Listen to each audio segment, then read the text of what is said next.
Good morning बच्चों। Class 9 के poetry section में आज हम लोग पढ़ेंगे फर्स्ट पोएम, जिसका नाम है द ग्रैंड मदर। इसके लेखक हैं रे यंग बियर।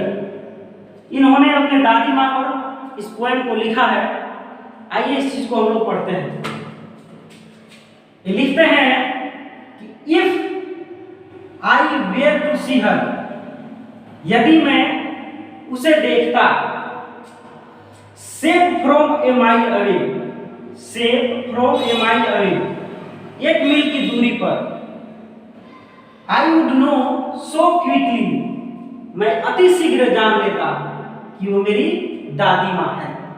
कैसे?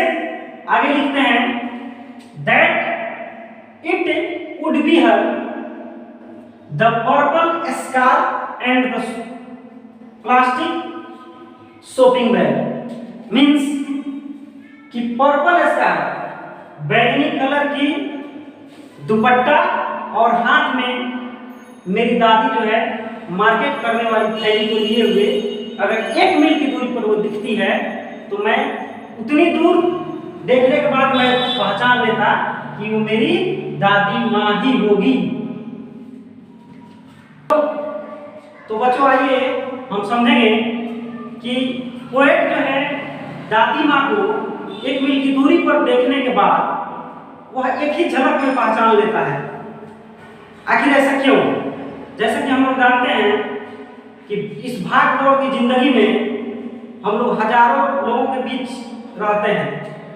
उस भीड़ में हमें किसी का चेहरा याद नहीं रहता, लेकिन जिसके साथ हम समय देते हैं, जैसे माँ बाप, भाई बहन, दादा दादी, अगर हम उनका चेहरा अगर हजारों की भीड़ में अगर एक झलक भी देखें तो हम पहचान लेंगे कि वो मेरा दोस्त जा रहा है, वो मेरे पिताजी जा रहे हैं, वो मेरी दादी जा रही है। तो इस कविता के माध्यम से रे यंग बियर जी मतलब पोएट ये संदेश देना चाहते हैं कि जो चीज हमें समझ में नहीं आती है उसे हमें बार बार देखना चाहिए। चलिए आगे बढ़िए।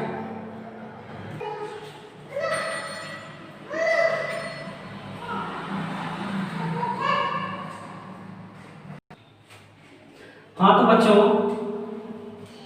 Next, if I fail hands on my head, I would know that those her hands warm and damp with the smell of roots। तो पोएट का यह कहना है कि यदि मेरे सर पर कोई गर्म और भीगा हाथ रखती, मैं जान जाता कि ये उसी की हाथ होगी, अर्थात दादी की। जैसे जड़ की सुगंध के साथ गर्म और भीगा। हाँ तो बच्चों यहाँ पर पोएट क्या कहना चाहता है इस लेसन में? ये कहना चाहता है कि दादी का स्पर्श बचपन से इतना मिला हुआ है कवि को कि अगर दादी या कोई उस अपनी आंखें बंद करके, पोएट का आंखें बंद करके अगर दादी कहीं से स्पर्श करती है तो पोएट जो है वो पहचान लेता है कि ये मेरी दादी ही होगी।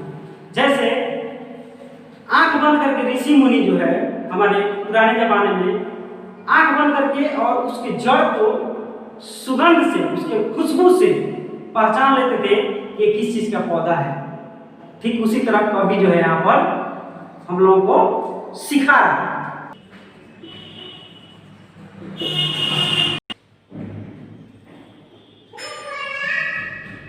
If I hear a voice coming from a rock, I would know, and her words would flow inside me like the light of someone stirring ashes from a sleeping fire at night।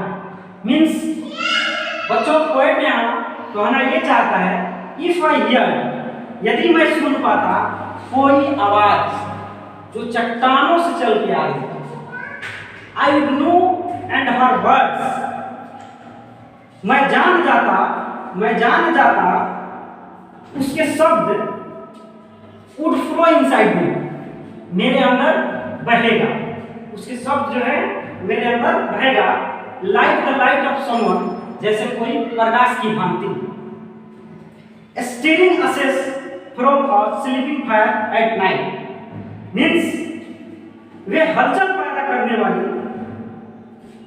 धुआं जो रात में जगने पे मजबूर कर देती है। थैंक यू बच्चों। अब इसको हम नेक्स्ट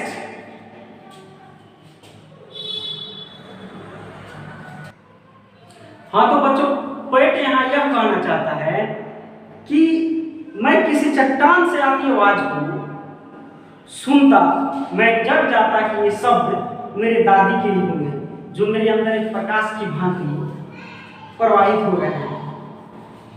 मीन्स कहने का मतलब है कि यहाँ कवि यह बताना चाहता है कि जिसे किसी ने रात में बुझे हुए धुएं को हलचल पैदा करने वाली आग से निकलने वाले धुएं को बाध्य कर देता है, वैसे ही अगर कहीं से भी आवाज आती तो मैं ये जान जाता कि मेरी दादी माँ मुझे पुकार रही है। थैंक यू बच्चों। मैं प्रियदर्शी कुमार, गोपालगंज से।